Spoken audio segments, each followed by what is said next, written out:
संतो संतो अवलंबनम। बोलो श्रीमद्भागवत महापुराण की, श्री कृष्ण दिव्यायन दिव्यास जी की, श्री शुक मुनि की, सुत मुनि की, शनकादि ऋषिवृंद की, नैमिषारण्य सत्र की, आपन आपन गुरुदेव की, आपन आपन इष्ट देव की आज की आनंद की, श्रीमद्भागवत सप्ताह ज्ञान यज्ञ प्रथम दिवस की जय जय श्री राधे श्याम निताई गौर हरि हरि बोल। जन्माद्यस्य जतयन्नयाधितरतो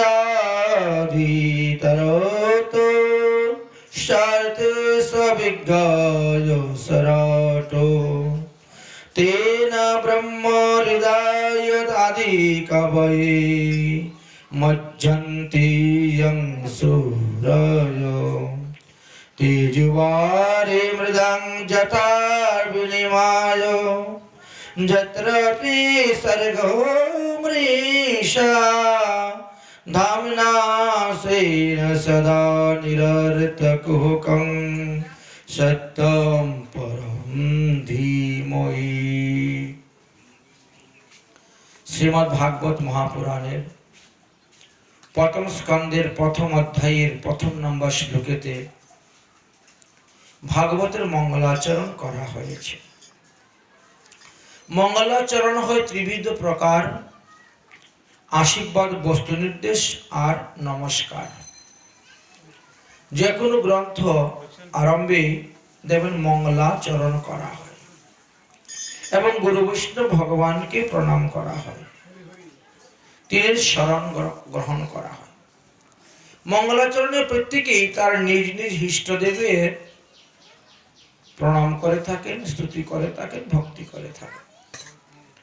এই যে জন্মাদস্য শ্লোকটি, এই একটি শ্লোকের মধ্যে সম্পূর্ণ ভাগবতের তত্ত্বকথা লুকিয়ে আছে।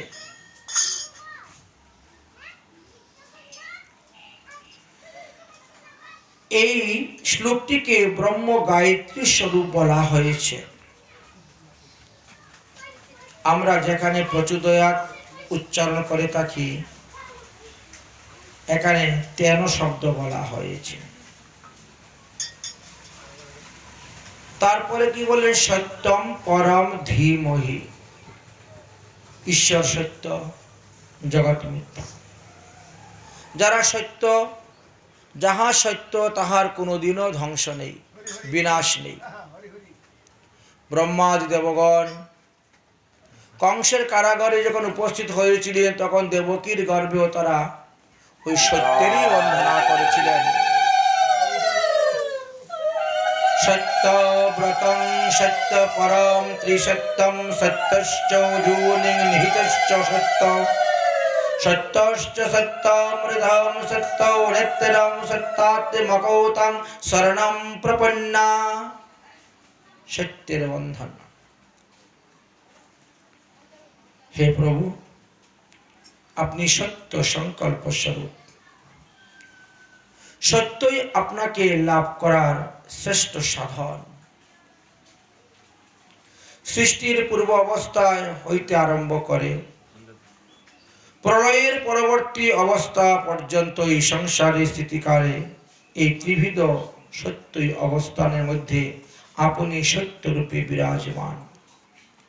কীর্তি, অপ, তেজ, মরুদ্ভূম এই পাঁচটি দৃশ্যমান সত্যের কারণে তথা এইগুলির মধ্যে অন্তরিক্ষ রূপে আপনি অবস্থান করিতেছেন। তার মধ্যে দৃশ্যমান জগতে স্বরূপ রূপে আপনি অবস্থান করতেছেন।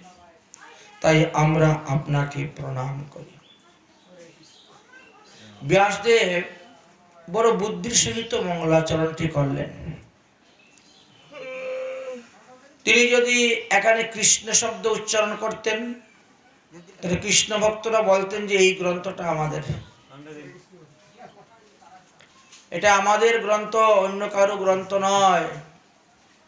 যদি রাম শব্দ উচ্চারণ করতেন, তাহলে রামানন্দী তারা বলতো এটা গ্রন্থ আমাদের। দাবি করত।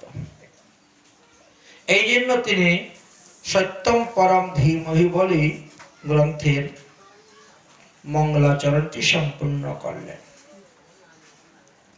তাহলে এই গ্রন্থ, এই যে শ্লোকটি, এই শ্লোককে কি বলা হয়েছে? ব্রহ্ম গায়ত্রী বলা হয়েছে।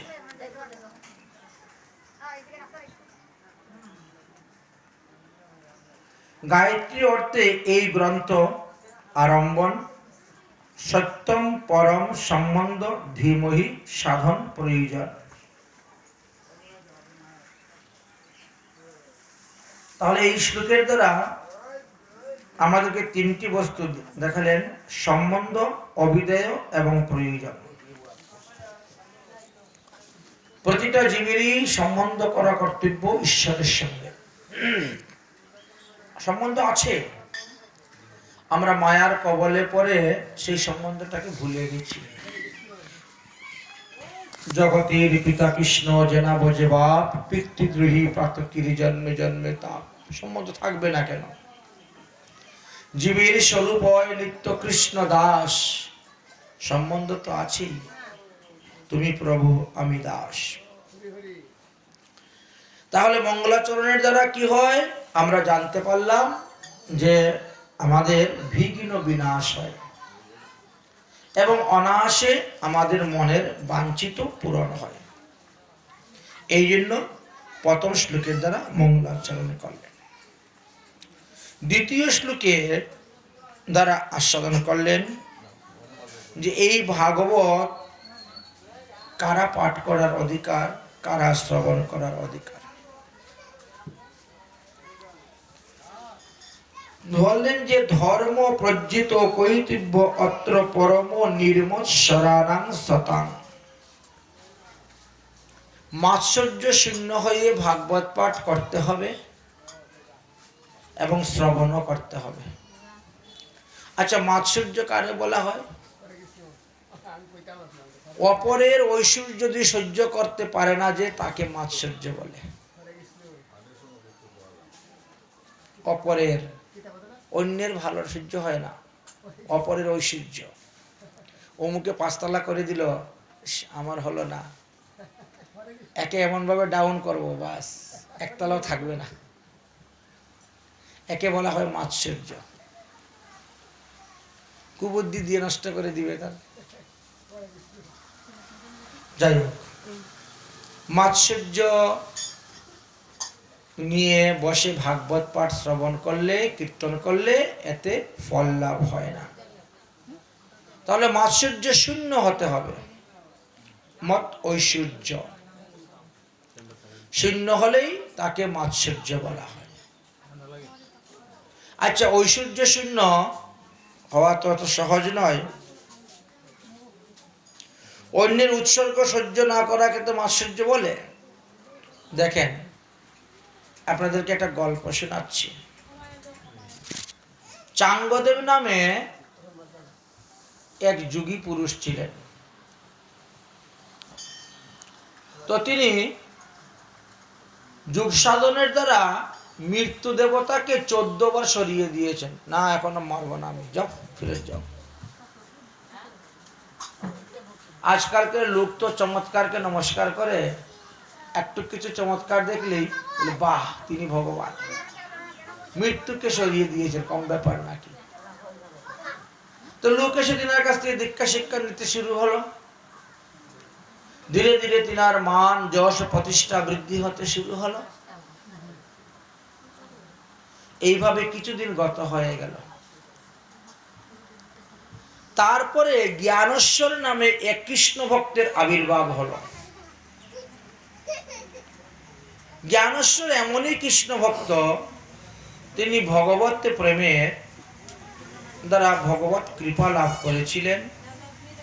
তো তিনিও যখন যাকে যা বলতেন, যা দিতেন, এতেই মানুষের উপকার হতো।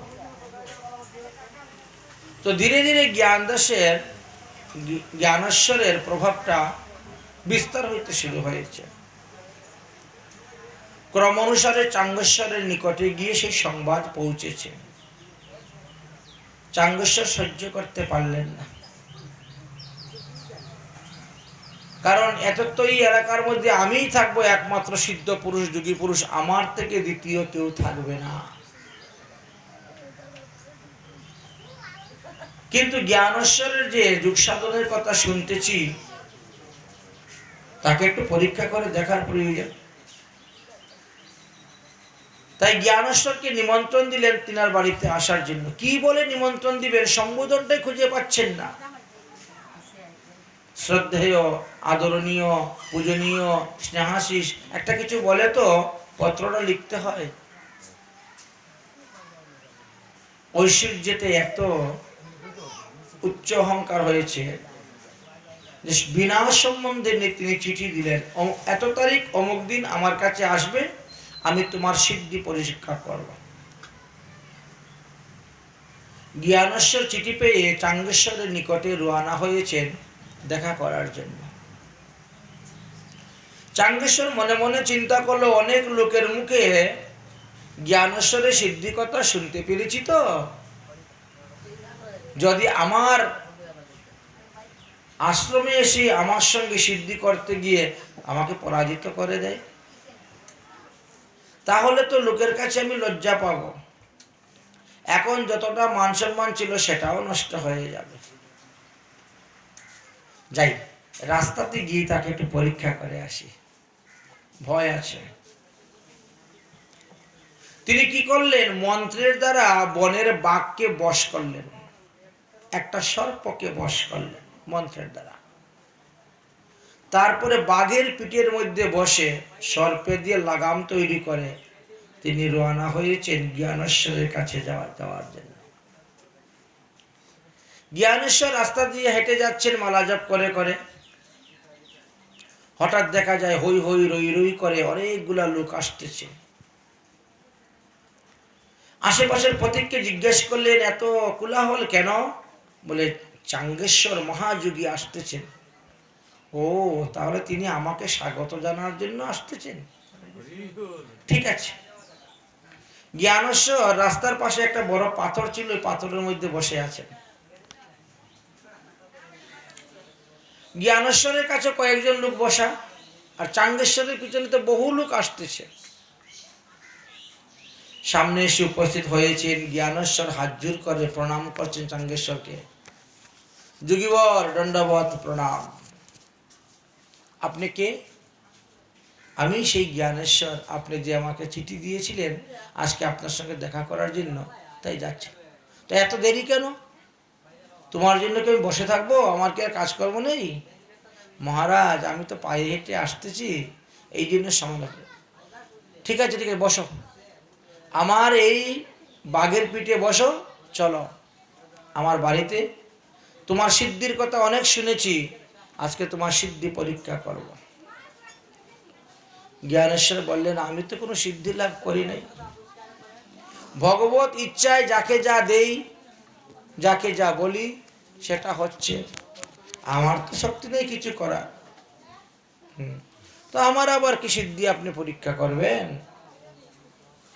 তবে একটা কথা শুনে রাখুন, যারা প্রকৃত কৃষ্ণ ভক্ত তাদের হাতের মুঠি অষ্টসিদ্ধি,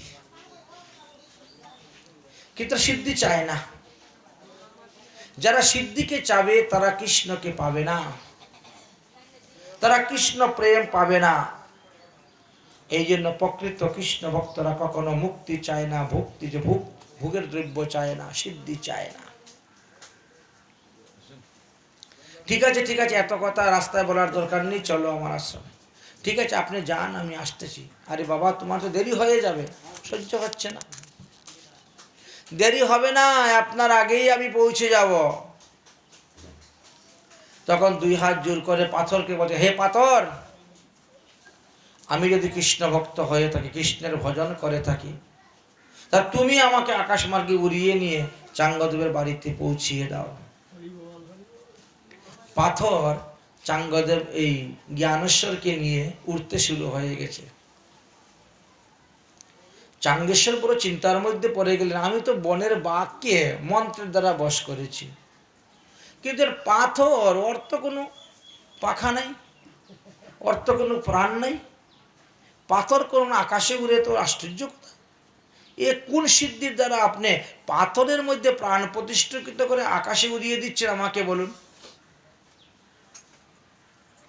বলেন কোনো সিদ্ধি নয়, সর্বঘটে আছেন কৃষ্ণ, কেউ নয় খালি। পাথরের মধ্যেও আছেন, সবকিছুর মধ্যে তিনি বিরাজ করেন। ডাকার মতন ডাকতে পারলে তিনি শুনেন।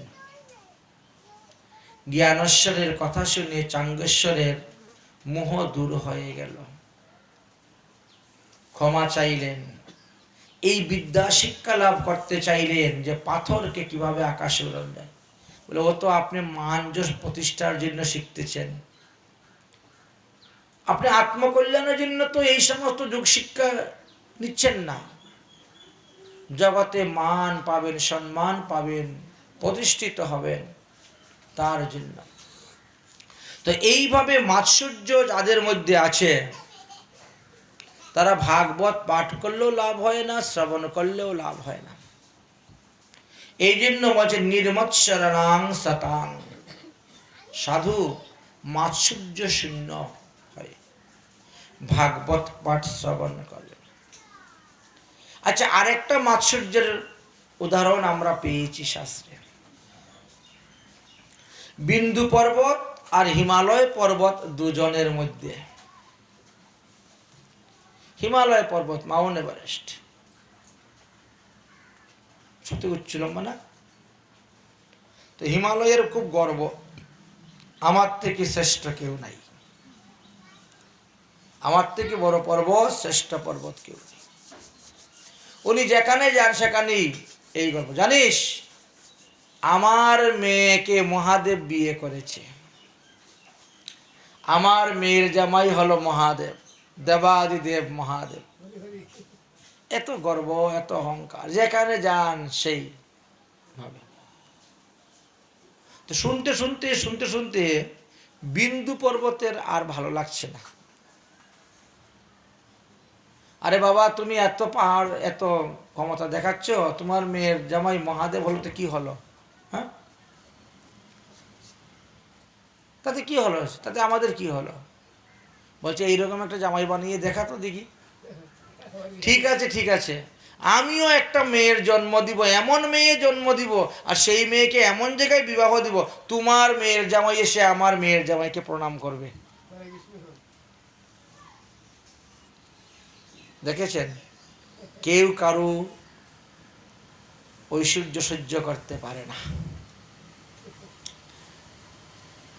এখন কি করবেন তিনি? ওখানে তো কথা দিয়ে চলে আসছেন, এসে ব্রহ্মার কাছে গিয়ে উপস্থিত হয়েছেন, তপস্যায় বসলেন। ব্রহ্মা তপস্যা সন্তুষ্ট হয়ে আসলেন। বলো তুমি কি চাও? আমাকে এমন একটি কন্যা দান করুন, আর সেই কন্যার সঙ্গে এমন এক জামাতার ব্যবস্থা করুন যে মহাদেব এসে যেন আমার মেয়ের জামাইকে প্রণাম করে। আমি এই হিমালয়ের গর্বকে চূর্ণ করতে চাই। হিমালয় পর্বতের বড় অহংকার। তথাস্তু, যাও, কোন এক কল্পে শ্রীমতী রাধারানী তোমার কন্যা রূপে আবির্ভাব হবে, শ্রীকৃষ্ণের সঙ্গে তার বিবাহ হবে, মহাদেব এসে শ্রীকৃষ্ণকে প্রণাম করবেন, তাহলে হয়ে গেল। এইভাবে এই বিন্দু পর্বত শ্রীমতী রাধারানীকে কন্যা রূপে লাভ করেছিলেন। এদিকে ভগবান শ্রীকৃষ্ণ গোকুলে উৎপন্ন হয়েছেন, আর রাধারানী বিন্দু পর্বতের কন্যা রূপে আবির্ভাব হয়েছেন। কংস গোকুলের থেকে আরম্ভ করে যত আশেপাশের নগর ছিল, 10 দিন থেকে কম বেশি যত শিশু আছে সবাইকে হত্যা করার জন্য পুতনা রাক্ষসীকে পাঠালো। পুতনা রাক্ষসী কিন্তু একজন নয়, পুতনা একটা জাতি। ওদের কাজই হলো শিশু হত্যা করে ঘুরে বেড়ানো। এক পুতনাকে তো ভগবান শ্রীকৃষ্ণ 6 দিনে মেরে দিয়েছেন। আরেক পুতনা আকাশ মার্গে উড়ে বিন্দু পর্বতে চলে গিয়েছিল। সেখানে গিয়ে শ্রীমতী রাধারানীকে পেয়ে ধরে আকাশ মার্গে উড়ে নিয়ে রওনা হয়েছিল। তখন বিন্দু পর্বত দেখে ফেলেছিল, চিৎকার করতে শুরু করেছেন, আমার মেয়েকে নিয়ে চলে যাচ্ছে রাক্ষস নিয়ে। কুলগুরুদেব ছিলেন সেখানে অগস্ত্য মুনি, হাতের মধ্যে জল নিলেন, নিয়ে রাক্ষস নিধন মন্ত্র ছেড়ে দিলেন। এমনি সেই পুতনার শরীরের মধ্যে আগুন লেগে গেল, যন্ত্রণা শুরু হয়ে গেল। আকাশ থেকে রাধারানীকে ফেলে দিল। আকাশ থেকে পড়তে পড়তে রাধারানী যমুনার জলে পুষ্পের উপরে পড়ে গেলেন। পুতনা তো মারা গেল। সেই পুষ্প ভাসতে ভাসতে ভাসতে ভাসতে রাবেল গ্রামেতে উপস্থিত হলো বিষভানু মহারাজের স্ত্রী। তিনি কাত্যায়নী পূজা করেছিলেন দেবী প্রাপ্তির জন্য। পূজা শেষের পরে ঘট বিসর্জন করতে গিয়েছেন যমুনায় স্নান করতে। তখন দেখেন দশদিক আলোকিত করে একটা পুষ্প বেশি আসতেছে। সাঁতার দিয়ে গিয়ে পুষ্পটাকে ধরলেন, দেখেন অঙ্গুষ্ঠ পরিমাণে এক শিশু ফুলের মধ্যে শয়ন করে আছে। নিয়ে আসলেন, দেখতে দেখতে সেই শিশু বড় হয়ে গেল। শ্রীমতী রাধারানীকে কীর্তিতা দেবী এইভাবে লাভ করেছিলেন। তো এক এক কল্পে এক এক প্রকার হয়ে থাকে, তো প্রত্যেকটি কল্পে সমান হয় না। প্রথমে গিয়েছিল পদ্মকল্প, তারপর ব্রহ্মকল্প, তারপর বরাহকল্প, তারপর শ্বেতবরাহ কল্প। এইভাবে বিভিন্ন কল্পেতে বিভিন্নভাবে ভগবান লীলা করে গিয়েছিলেন। আমরা যে শ্রীমদ্ ভাগবত মহাপুরাণ আস্বাদন করতেছি, এই ভাগবত মহাপুরাণকে বলা হয়েছে বেদ বেদান্ত আদি সমস্ত শাস্ত্রের সারবস্তু নির্যাস। সমস্ত গ্রন্থাদিকে মন্থন করেছেন। এই জন্য বলছেন নিগম কল্পতরুর গলিত ফলম। গতকালকেই আমরা এই বিষয়ে কিঞ্চিত আলোচনা করেছিলাম। নিগম আগম, বেদ পুরাণ শ্রুতি স্মৃতি ইত্যাদি। তো এই সমস্ত শাস্ত্রকে মন্থন করে শ্রীমদ্ ভাগবত মহাপুরাণ রচনা করা হয়েছে। বলে শুক মুখাত অমৃত দ্রব সংযুতম, অর্থাৎ শুক পাখি যে ফলের মধ্যে মুখ দেয় সেটা মিষ্টি হয়ে যায়, এক নম্বর। দ্বিতীয়ত কথা হলো শুক পাখি মিষ্টি ফল ছাড়া অন্য কিছুতে মুখ দেয় না, দুটা। আর যদিও সেটা টক থাকে, শুক পাখি মুখ দিলেই ওটা মিষ্টি হয়ে যাবে। তাই এই শ্রীমদ্ ভাগবত মহাপুরাণ শুকদেবীর মুখ থেকে এসেছে। পিবন্ত ভাগবত রসমালয়ম, কথা তো পান করা যায় না, জল পান করা যায়, অন্যান্য কিছু তরল পদার্থ আদি পান করা যায়। পিবন্ত ভাগবত রসমালয়ম, রসমালাই খেতে তো খুব সুস্বাদ্য। ঠিকভাবে ভাগবত কথামৃত সেই রকম সুস্বাদ্য। কথাকে অমৃত বলা হয়েছে বলে এখানে পিবন্ত দিয়েছে, পান করা অর্থে বলা হয়েছে। মুহু রুহু রসি ভবি ভাবুকা, হে ভাবুক ভক্তগণ, তোমরা যতদিন জীবিত আছো ততদিনই এই ভাগবত কথামৃত রস পান করো, কখনো একে ছেড়ো না, ছেড়ো না। যতদিন জীবিত আছো একই লীলা কথা বারবার শ্রবণ করো।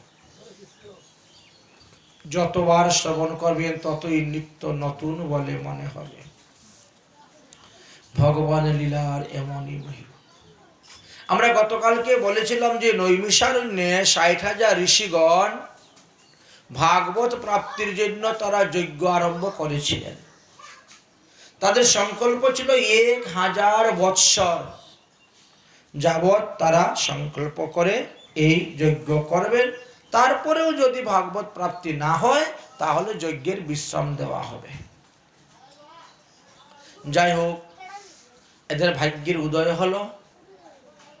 তাদের নিকটে সুতমুনি এসে উপস্থিত হয়েছেন। সুতমুনিকে দণ্ডবত প্রণাম করে জীবের কল্যাণের জন্য তারা কয়েকটি প্রশ্ন করেছিলেন। সেই প্রশ্নগুলোই আমরা আজকে আস্বাদন করব।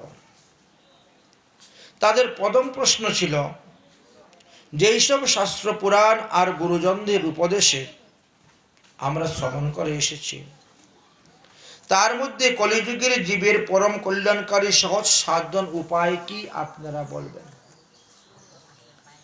আমরা বিভিন্ন মত পথে ভগবত প্রাপ্তির বিভিন্ন মত পথ দেখি, বিভিন্ন পুরাণ বিভিন্নভাবে বলে গেছেন, বিভিন্ন শাস্ত্র বিভিন্নভাবে বলে গেছেন।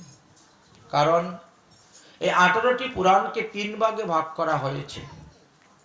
6টি পুরাণ সাত্ত্বিক, 6টি পুরাণ রাজস্বিক আর 6টি পুরাণ তামসিক। সাত্ত্বিক পুরাণে ভগবান বিষ্ণুর আরাধনা, শ্রীকৃষ্ণের আরাধনার কথা বর্ণনা আছে। রাজস্বিক পুরাণে ব্রহ্মা মহাদেব আদির কথা লেখা আছে। তামসিক পুরাণে অগ্নি বা বিভিন্ন দেব দেবীর উপাসনার কথা লেখা আছে। তো সাধারণ মানুষ তো বিভ্রান্তর মধ্যে পড়ে যায়, আমরা কোনটা ধরব।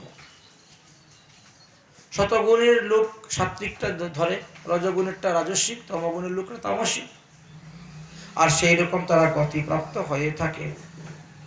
তাই আপনি তো সমস্ত শাস্ত্র অধ্যয়ন করেছেন, ব্যাসদেবের মুখ থেকে, সুখদেবের মুখ থেকে, সুতরাং সমস্ত শাস্ত্রের সার যে কথা, সেই কথাটা আপনি আমাদের নিকটে বলবেন। কেননা এই কলিযুগের মানুষের আয়ু অতি অল্প। সত্য যুগের মতন, ত্রেতা যুগের মতন, দাপর যুগের মতন এত সাধন ভজন তারা করতে পারবে না। তাই কলিযুগের মানুষ অল্প আয়ু, মন্দবুদ্ধি, অলস। তাই বহু শাস্ত্রের চর্চাও তাদের করার মতো সময় নেই। অতএব আপনি এর মূল সিদ্ধান্তের কথা, সার কথা আমাদেরকে বলবেন, কি করলে তারা ভগবত পাদপদ্ম লাভ করতে পারবে সে কথা। দ্বিতীয় প্রশ্ন করলেন, এই কলিহত জীবের বুদ্ধি যাতে নির্মল হয়, তাদের মঙ্গলের জন্য শাস্ত্রের যে সার কথা অন্তরিক্ত আছে, সেই সমস্ত সার কথার মধ্যে কোন কোন পুরাণ পড়লে তাদের মঙ্গল হবে, কল্যাণ হবে, সে কথাও বলবেন। আর তৃতীয় নম্বর প্রশ্ন হলো আমাদের, যদুবংশ রক্ষক ভক্তবৎসল ভগবান শ্রীকৃষ্ণ বসুদেবের পত্নী দেবকীর গর্ভে কেন অবতীর্ণ হয়েছিলেন, আপনি বলবেন। আমরা আপনার শ্রীমুখ হইতে ভগবানের লীলা কথা শ্রবণ করতে চাই। আরো একটি আমাদের লালসা ছিল, লীলাশ্চলে ভগবান ধরাধামে অবতীর্ণ হলেন। নারদাদি অনেক মহাত্মাগণের নিকটেই আমরা ভগবানের কীর্তিগাথা, অনেক কাহিনী শ্রবণ করেছি, কিন্তু এর দ্বারা আমাদের তৃপ্তি হয় নাই। অতএব ভগবানের সমস্ত অবতার লীলা কথা আপনি কৃপা করে আমাদিগকে বলবেন, আমরা শ্রবণ করতে চাই। এইভাবে একের পর এক প্রশ্ন করতে শুরু করলেন জীবের কল্যাণের জন্য। হে আয়ুষ্মান, আপনি সাধু সমাজের ভূষণ, তাই আপনার নিকটে আমরা এই কয়টি প্রশ্ন করলাম। হে প্রিয় সুত, ভগবান তো অজন্মা, তবে যদুবংশ রক্ষা করার জন্য দেবকীর গর্ভে কেন জন্মগ্রহণ করেছিলেন? প্রকৃতির বশীভূত জীব জন্ম মৃত্যুর ঘুর চক্রতে ঘুরপাক খাচ্ছে। এই চক্র হইতে তাদের মুক্তির উপায় কি, সেটা আপনি কৃপা করে আমাদেরকে বলুন। আর আমাদের শেষ প্রশ্ন হলো, ধর্মরক্ষক, ব্রাহ্মণ রক্ষক, ভক্ত রক্ষক। যুগেশ্বর ভগবান শ্রীকৃষ্ণ নিজ ধামে গমন করার পরে এই ধর্ম কাহার শরণাপন্ন হয়ে আছেন আপনি বলবেন? কলিযুগে গত জেনে আমরা এই বিষ্ণুক্ষেত্র নৈমিষারণ্যকে আশ্রয় করে আছি। দীর্ঘকাল ব্যাপী আমরা যে যজ্ঞ করতেছি, মনে হচ্ছে আজকে সেই যজ্ঞের ফলটা আমরা পেয়েছি। সমুদ্র পার হওয়ার জন্য যেন কর্ণধারের প্রয়োজন, নাবিকের প্রয়োজন, সেই রকম কলিযুগের দুষ্ট প্রবাহ থেকে নিস্তার পেতে গেলে আপনার মতন শিক্ষাগুরুই আমাদের প্রয়োজন। তাই হয়তো ব্রহ্মা আপনাকে কৃপা করে আমাদের নিকটে পাঠিয়েছেন। অতএব যে সমস্ত প্রশ্ন আমরা করেছি, আপনি কৃপা করে একটি করে সেই সমস্ত প্রশ্নের উত্তর আমাদেরকে দিবেন।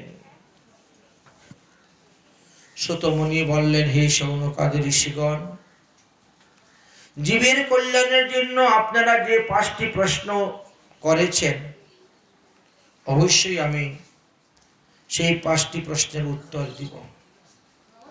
কারণ ব্যাস পুত্র শুকমুনির নিকট থেকে আমি এই 5টি প্রশ্নের উত্তর আস্বাদন করেছিলাম। তবে আপনাদের প্রশ্নের উত্তর দেওয়ার আগে আমার ইষ্টদেবকে একটু প্রণাম করে নেই। নারায়ণং নমস্কৃত্যং নরং চৈব নরোত্তমং দেবীং সরস্বতী ব্যাসেন ততো জয়মুদীরয়ে। এই বলে তিনি প্রণাম করলেন। প্রণাম করে সুতমুনি তাদের সেই 5টি প্রশ্নের উত্তর দিতে শুরু করলেন।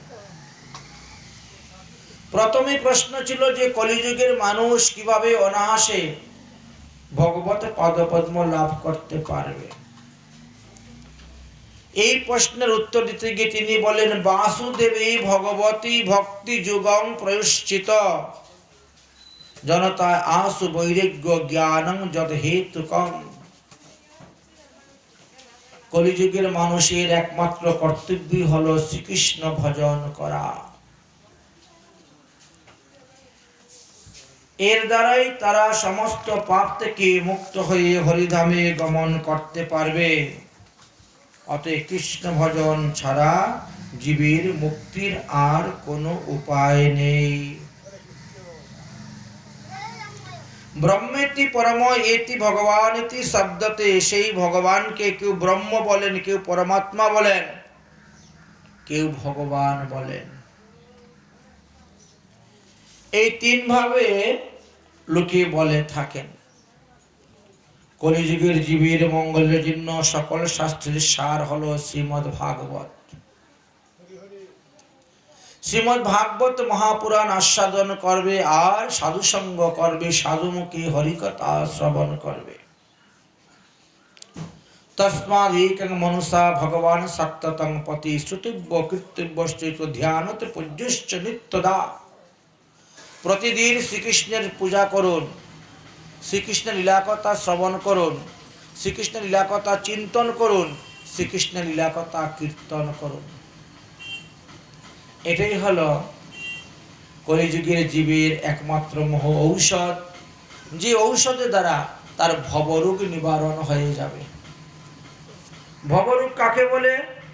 এই যে পুনরপি জননম, পুনরপি মরণম, পুনরপি মাতৃ জঠরে শয়নম, এই তিতাব জ্বালা নিবারণের একমাত্র ঔষধ হলো শ্রুতব্য কীর্তব্যশ্চৈব ধ্যানতে পূজশ্চ নিত্যদা। বৎসরে একদিন অনুষ্ঠান করলাম, পূজা করলাম, শেষ তা নয়, নিত্যদা, প্রতিদিন। এই যে সরস্বতী পূজা, কালী পূজা, দুর্গা পূজা হয় না, শিবরাত্রি, বাস বৎসরে একদিন করে ফেললাম, শেষ। ওরকম না, ভগবান শ্রীকৃষ্ণকে প্রতিদিন শ্রদ্ধা সহিত, ভক্তির সহিত, প্রেমের সহিত সেবা করে যাও, পূজা করে যাও, হরিকথা শ্রবণ করে যাও। আচ্ছা, কারো মনে হয়তো প্রশ্ন জাগতে পারে যে হরিকথা শ্রবণে তো আমার রুচি আসে না, আজে বাজে কথা শুনতে তো খুব ভালো লাগে, গান টান খুব ভালোই লাগে, কিন্তু হরিকথা শুনতে তো রুচি আসে না। বলছেন তাহলে আপনি তীর্থেতে বাস করুন গিয়ে, আর নিঃস্বার্থভাবে সাধু মহাত্মাদের সেবা করুন। তীর্থে বাস করতে হবে, যে কোনো তীর্থে হোক, নবদ্বীপে যান, বৃন্দাবনে যান, গয়া, কাশী, প্রয়াগ, যে কোনো তীর্থে, তীর্থে গিয়ে বাস করতে হবে এবং তীর্থ বাসকারী সাধুদের সেবা করুন নিঃস্বার্থভাবে। দেখবেন আপনার হৃদয়ে ভক্তির উদয় হবে, হরিকথা শ্রবণ করা রুচি আপনার হবে, না হলে হবে না। তাই বললেন তীর্থবাস এবং মহৎ সেবাই হরিকথা শ্রবণের রুচি লাভের একমাত্র উপায়, না হলে হরিকথা শ্রবণের রুচি আসবে না। ভগবানের নাম, ভগবানের লীলা আর শ্রী বিগ্রহ, এই তিনটি সমান শক্তি সম্পন্ন, তিনিই এক, তিনি ভেদ নাই, তিন চিতানন্দ স্বরূপ। ভগবানের নামের এত শক্তি, ভগবানের লীলার এত শক্তি। তাই শ্রুত শ্রদ্ধানস্য বাসুদেব কথা রুচি, শ্রদ্ধার সহিত ভগবানের লীলা কথা শ্রবণ করেন। শ্রদ্ধা শব্দের অর্থ হলো বিশ্বাস, বিশ্বাসের সহিত কৃষ্ণের কথা শ্রবণ করতে করতে করতে করতে কৃষ্ণকে ভালোবাসবেন। শুধু আপনি নয়, আমি নয়, এরকম অনেক প্রমাণ আছে। বিদর্ভ দেশে ভীষ্ম রাজার কন্যা রুক্মিণী জন্ম দিলেন,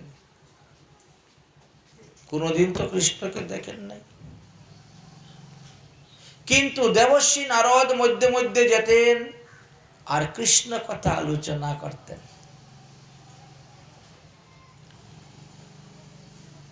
তখন তো রুক্মিণী ছোট, মা বাবার কাছে বসে বসে কৃষ্ণ কথা শুনতেছেন। কৃষ্ণ কথা শুনতে শুনতে শুনতে শুনতে কৃষ্ণকে মনে মনে ভালোবাসে ফেললেন, প্রতিজ্ঞা করে ফেললেন বড় হলে পরে আমি কৃষ্ণকেই বিয়ে করব, কৃষ্ণ ছাড়া অন্য কাউকে বিয়ে করব না। তাহলে দেখেন তো রুচিটা আসলো কোথার থেকে? শ্রবণ করতে করতেই তো। শ্রবণের এত মূল্য। এইভাবে কৃষ্ণ কথা শ্রবণ করতে করতে অনেকেই দেখবে সাধুসঙ্গ করতে করতে বলে না, তাহলে আমি কৃষ্ণ মন্ত্রে দীক্ষা গ্রহণ করব। কারণ ওই যে মন্ত্রটা শ্রেষ্ঠ মন্ত্র, সব মন্ত্র হইতে, সব মন্ত্রের রাজা। তো এইভাবে যাদের বিবেক উৎপন্ন হবে তারাই তো এই রাস্তায় আসবে, এত সহজে আসে না তো। দ্বিতীয় প্রশ্নের উত্তর এবার দেওয়ার জন্য প্রস্তুত হলেন।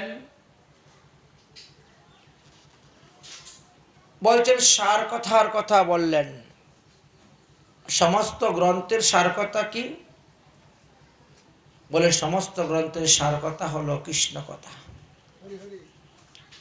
শীর্ণতাং সকথা কৃষ্ণাম পুণ্যশ্রবণ কীর্তনাম হৃদস্ততো হিবদরানি বিদুর্নীতি সুহৃদিসমাম। ভগবান যে কত দয়াময়, কত করুণাময়, কত কৃপাময় বোঝা যায় না। যদি কেউ মনে মনে একটু ইচ্ছা করে যে আজকে আমি ভাগবত কথা শ্রবণ করতে যাব, সঙ্গে সঙ্গে ভগবান তার হৃদয়ের মধ্যে গিয়ে বসতে প্রস্তুত হয়ে যান। কারণ আরে সে আমাকে ভালোবাসে, সে আমাকে ভালোবাসে, এই জন্য তো আমার লীলা কথা শ্রবণ করার জন্য সে আসতেছে। সে যদি আমাকে ভালো না বাসতো তাহলে এই রকম দুর্যোগ অবস্থাতে এত দূর থেকে আসতো আমার লীলা কথা শ্রবণ করতে? আসতো না। ভালোবাসে বলেই এসেছে আমার কথা শ্রবণ করার জন্য। তাহলে আমার কর্তব্য কি? আমার কর্তব্য আমি তার হৃদয়ের মধ্যে গিয়ে বসব।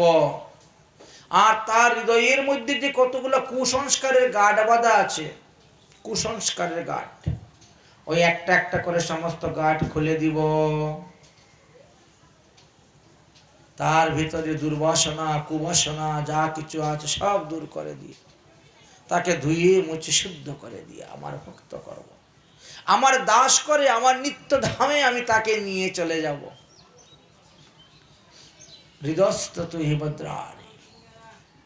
কিন্তু ভগবান তো সকলের হৃদয়ে বসতে পারেন না, বসার মতন স্থান পান না। তো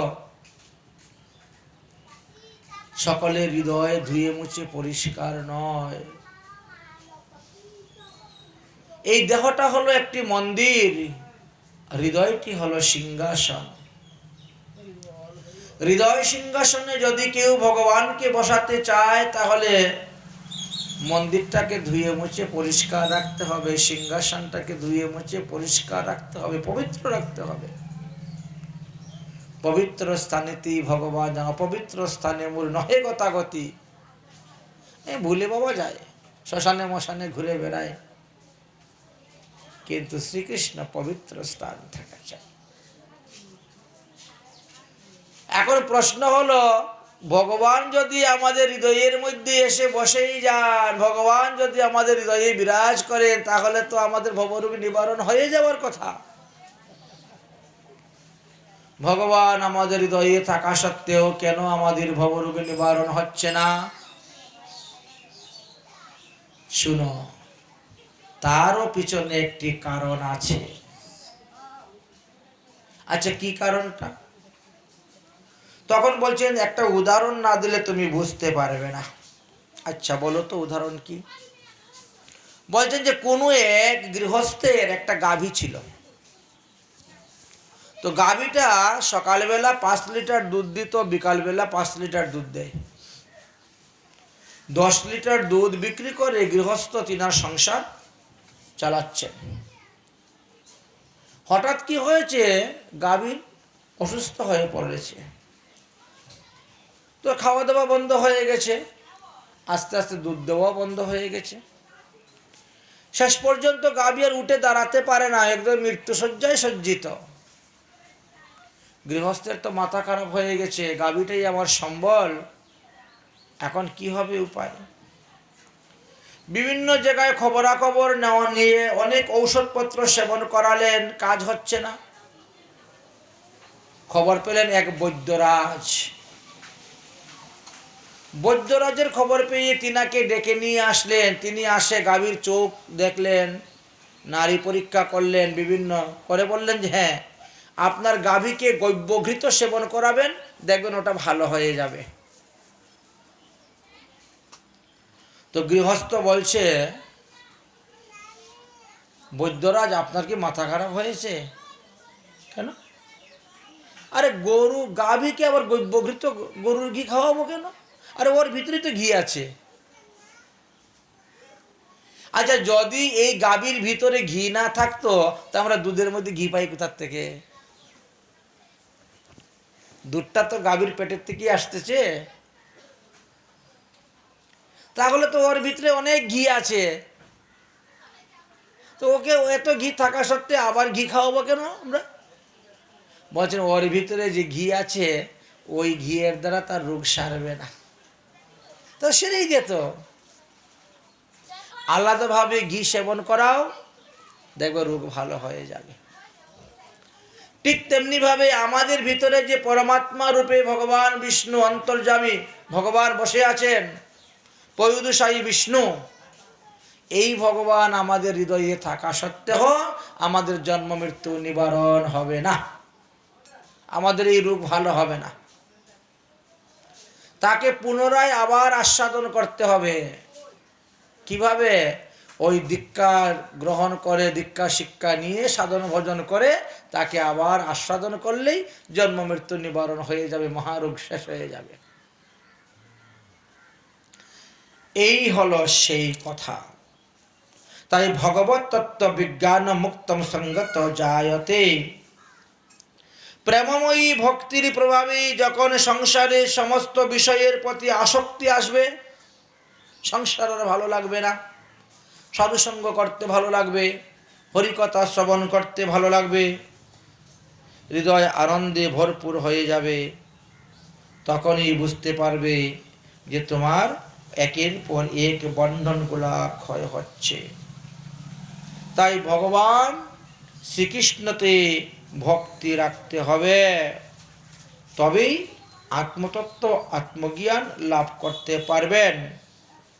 কারণ ভগবান শ্রীকৃষ্ণ অদ্বিতীয়, তিনি অদ্বিতীয় মানে দুইজন নয়, ভগবান একজনই।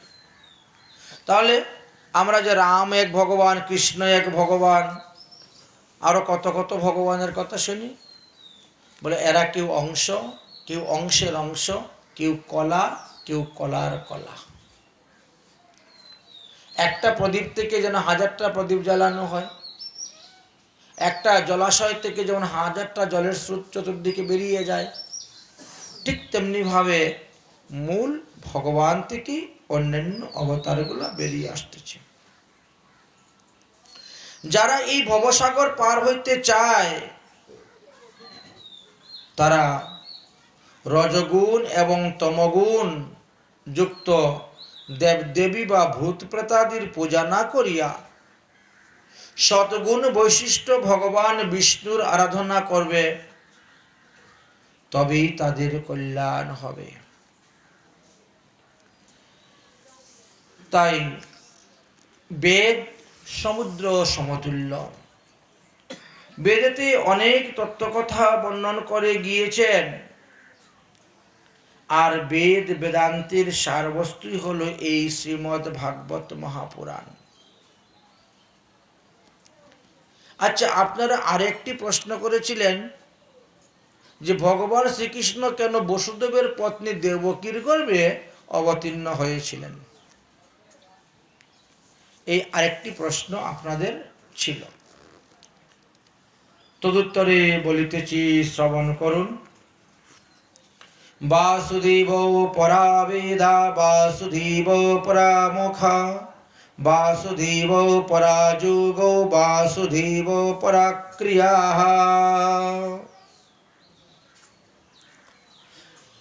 এই জগতে যা কিছু সবই ভগবান শ্রীকৃষ্ণের উদ্দেশ্যেই করবেন। যজ্ঞের উদ্দেশ্য শ্রীকৃষ্ণ, যুগ সম্প্রদায়ের উদ্দেশ্য শ্রীকৃষ্ণ, সমস্ত কর্মের পরিসমাপ্তিও ভগবান শ্রীকৃষ্ণ।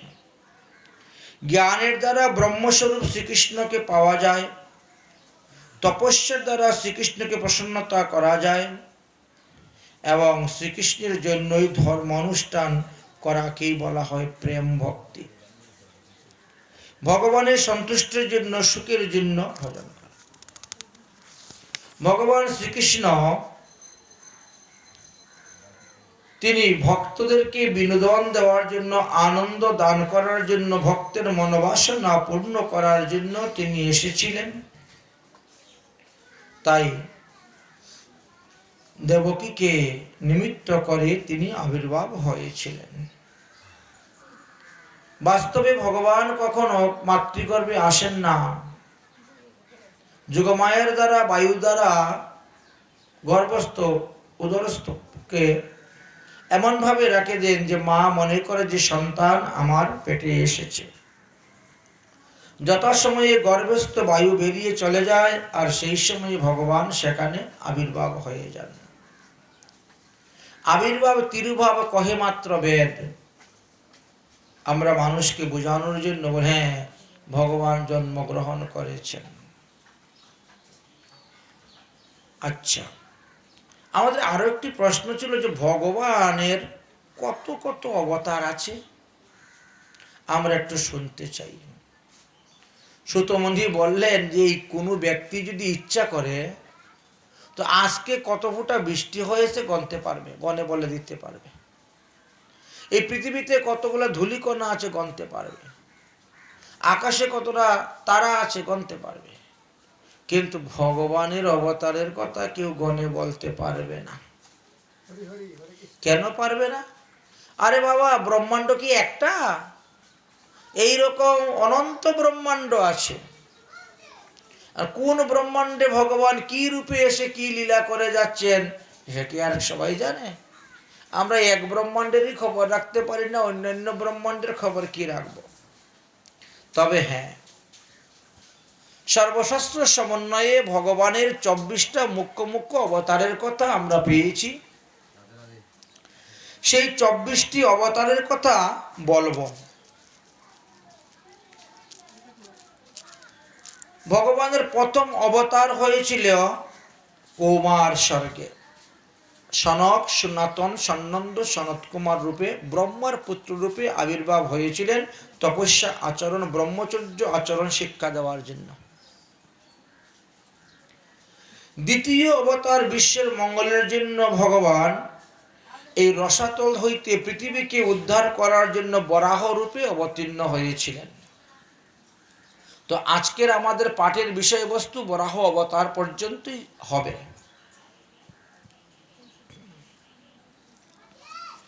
তৃতীয় অবতার তিনি দেবর্ষি নারদ রূপে প্রকট হয়েছিলেন। কেন? বলে নারদ পঞ্চরাত্র নামক গ্রন্থটিকে প্রচার করার জন্য। চতুর্থ অবতার নরনারায়ণ রূপে অবতীর্ণ হয়েছিলেন ধর্মের পত্নী মূর্তি দেবী গর্ভ হইতে। পঞ্চম অবতারে তিনি কপিল মুনি রূপে আবির্ভাব হয়েছিলেন। ষষ্ঠ অবতারে পত্নী পত্নী অনুসূয়ার প্রার্থনাতে তিনি দত্তাত্রেয় নামে অবতীর্ণ হয়েছিলেন। সপ্তম অবতার হল রুচি নামক প্রজাপতির পত্নী আকতির গর্ভেতে তিনি যজ্ঞ নামে আবির্ভাব হয়েছিলেন। অষ্টম অবতার হল রাজা নাভির পত্নী মেরুদেবীর গর্ভে ঋষভদেব নামে অবতীর্ণ হয়েছিলেন।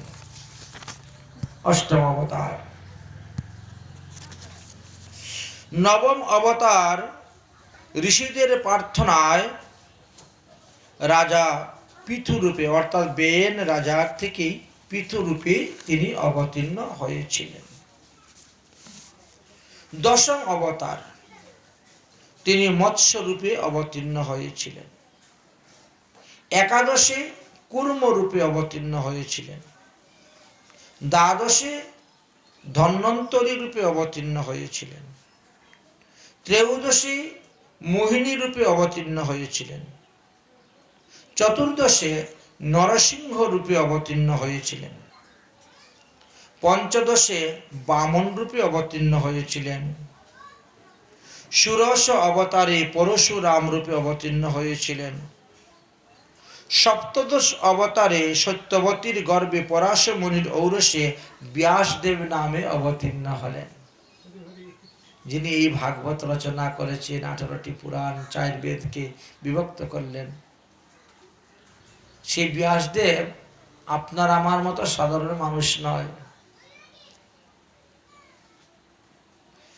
তাহলে ইনি ভগবানের 17তম অবতার।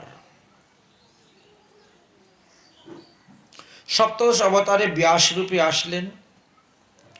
অষ্টাদশ অবতারে নরপতি রাম অর্থাৎ দশরথ নন্দন রাম রূপে আসলেন রাবণ আদি অসুরগণকে সংহার করার জন্য। 19 এবং 20 অবতার যদুকুলে অর্থাৎ বলরাম এবং শ্রীকৃষ্ণ। 21 অবতার হলেন অর্জুনের পুত্র রূপে বুদ্ধ অবতার নিয়ে আসলেন। 22 অবতার হবেন বিষ্ণুদাস নামক ব্রাহ্মণের ঘরে কল্কি রূপে অবতার হইবেন। তা আরো যে 2টি অবতার বাকি রয়ে গেল, হ্যাঁ 23 নং অবতার পূর্বে হয়ে গেছিল, সেটাকে হংস অবতার রূপে নির্ণয় করা হয়েছে এবং 24 নং অবতার হয়গ্রীব রূপে নির্ণয় করা হয়েছে। বললেন যে অবতার অসংখ্য হরের সত্য নিষেধিয়া। অসংখ্য ভগবানের অবতার, কিন্তু এই যে এত এত ভগবানের অবতারের কথা আলোচনা করলাম আমরা, তার মধ্যে এতে চাংশু কলা পুংশু কৃষ্ণস্তু ভগবান স্বয়ং এই যে 24 জন ভগবানের কথা আলোচনা করলাম, তারা কেউ স্বয়ং ভগবান নয়। স্বয়ং ভগবান একমাত্র হলেন শ্রীকৃষ্ণ, আর বাকিরা ভগবানের অংশ বা কলা বা কলার কলারূপেই তারা অবতীর্ণ হয়েছেন। এখন প্রশ্ন হলো, তাহলে স্বয়ং ভগবান কাকে বলা হয়? বললেন যে সরৈশ্বর্য পূর্ণকৃষ্ণ স্বয়ং ভগবান, ব্রহ্মাণ্ডে শত বস্তু নাহি তাহারি সমান। ভগবান, ভগ যুক্ত বান ভগবান। ভগ শব্দের অর্থ হলো যিনি সর ঐশ্বর্য পূর্ণ। সরৈশ্বর্য কি কি? ঐশ্বর্যশ্চ সমগ্রশ্চ বীর্যশ্চ যশস্র শ্রেয় জ্ঞান বিজ্ঞানশ্চ চাপি শরণাং ভগ ইতি অঙ্গনা। সমগ্র ঐশ্বর্য যার মধ্যে আছে, অর্থাৎ সর্ববশীকরণত্ব শক্তি যার মধ্যে সমগ্র পৃথিবীকে বশ করে রেখে দিয়েছে। সমগ্র বীর্যস্য, মণি মন্ত্র ঔষধের ন্যায় যিনার অচিন্ত শক্তি বলার সঙ্গে সঙ্গে হয়ে যাচ্ছে। সমগ্র যশ মানে সমস্ত সৎ গুণের খ্যাতি তিনার মধ্যে আছে। সমগ্র শ্রী, সবাইকে সব ধরনের সম্পদ তিনি দিতে পারেন। সমগ্র জ্ঞান, সর্বজ্ঞাতা, যিনি সকলের সব কিছু জানেন। সমগ্র বৈরাগ্য, অর্থাৎ বিশ্বের প্রপঞ্চিত এত কিছু বস্তু তিনি সৃষ্টি করা সত্ত্বেও কোনো বস্তুর প্রতি তিনার আসক্তি নাই, তিনি অনাসক্তভাবে আছেন। এত কিছু সৃষ্টি করার পরেও তিনি সবার থেকে লুকিয়ে আছেন, সামনে এসে বলেন না এটা আমি তৈরি করেছি। আর আমরা যদি কিছু করি, কত সুন্দর করে একেবারে মার্বেল পাথরের মধ্যে, শ্বেত পাথরের মধ্যে লিখে দিই, অমুকে এত টাকা দান করে এই মন্দির সংস্কার করে দিয়েছেন। থাকে না লেখা? প্রায় মোট মন্দিরে দেখবেন এত টাকা অনুদান করেছেন। আর ভগবান এত কিছু দান করে দিয়েও চুপচাপ লুকিয়ে আছেন।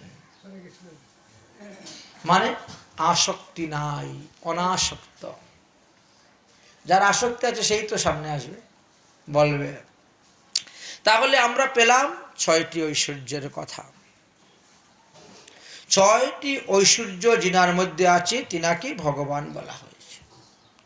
আচ্ছা, এই যে যুগে যুগে ভগবান অবতীর্ণ হন, এই অবতারকে 6 ভাগে ভাগ করা হয়েছে। অবতার হয় কৃষ্ণের সর্ববিধ প্রকার। পুরুষ অবতার এক, লীলা অবতার আর, গুণ অবতার এক, মন্বন্তর অবতার আর, যুগ অবতার এক, শক্তি আবেশ অবতার আর। এই 6 প্রকারে ভগবানের অবতার। যখন যেই রকম প্রয়োজন তখন তিনি সেই রকম অবতার ধারণ করে আসেন। পুরুষ অবতার কে কে?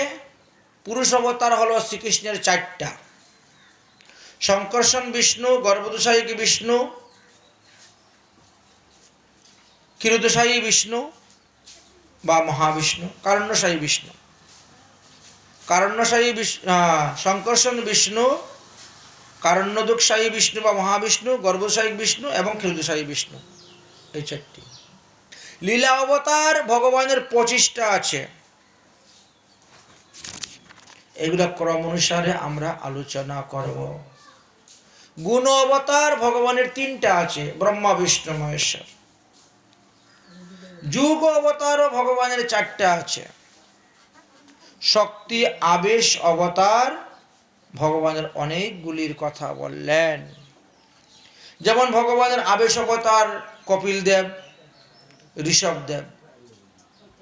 স্বসেবন শক্তি অবতার হলেন বৈকুণ্ঠের শেষনাগ।